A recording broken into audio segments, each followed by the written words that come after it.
Nana's rooster crowed, the sound of his cry too jarring for me to ignore. I rolled over and licked my lips, which for some reason felt swollen and numb. My mouth was particularly dry. I groaned as I shifted beneath the sheets, tugging them over my head to block out the piercing beams of daylight.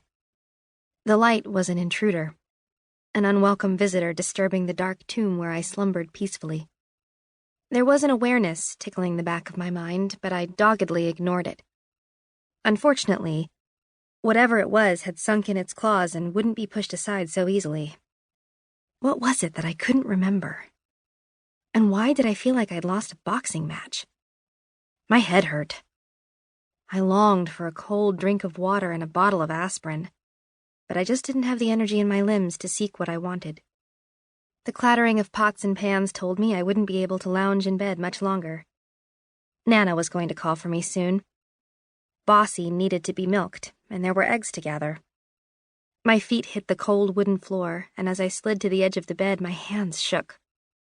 I had the sudden feeling that I was in danger. When I stood, my knees buckled, and I quickly sat back down. Gasping, I took hold of my grandmother's quilt, my fingers tightening into fists that clutched the fragile fabric as fiercely as I would a life preserver. A cold sheen of sweat glistened on my arms. I couldn't catch my breath. Horrors filled my mind. Death, blood, destruction, evil. Was it a dream? If it was the most vivid nightmare I'd ever had. "Lily Pad," my Nana's voice called. "You up yet, hun?" "Yeah," I answered, my voice quavering as I rubbed my trembling limbs vigorously. "I'll be out soon." I attempted to shake off the nightmare as best I could and dressed in a faded pair of overalls, a comfortable t-shirt, and thick socks. By the time I headed out to the barn, the sun had fully risen above the horizon. It perched in the cerulean sky, beaming down on me like an all-too-knowing eye. The light painted the thin clouds above in shades of rose and dusty orange. As I walked the well-worn path, the golden sunshine warming my shoulders and the fragrant air tickling my nose with the scent of Nana's flower garden, I felt like all should be right with the world. And yet I knew it wasn't. The gilded setting struck me as false, and I sensed evil things hiding in the shadows. Something's definitely rotten in the state of Iowa. Settling onto the wooden stool beside Bossy, I thought I had never in my life been so tired. It was more than physical exhaustion. Deep inside, I felt battered, drained, like my soul was one of Nana's wet towels, wrung of water and thrown carelessly on a line to dry. Pieces of me skittered around in the breeze, and it was only a matter of time until a gust of wind blew hard enough to send me flipping into the dust.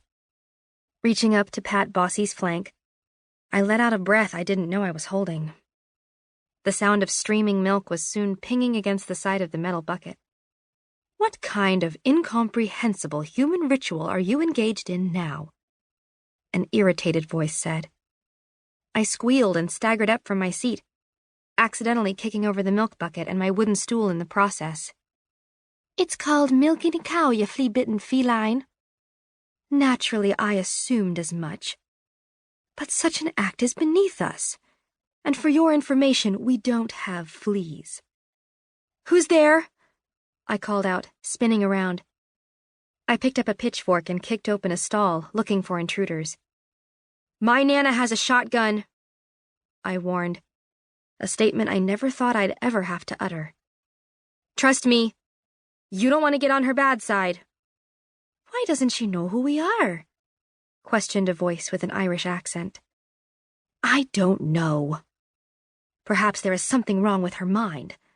Lily, we are inside you," the initially irritated voice said. "What?" I pressed my hands against the sides of my head and crouched down. Maybe I'm still dreaming, I thought. Either that or I'm going insane.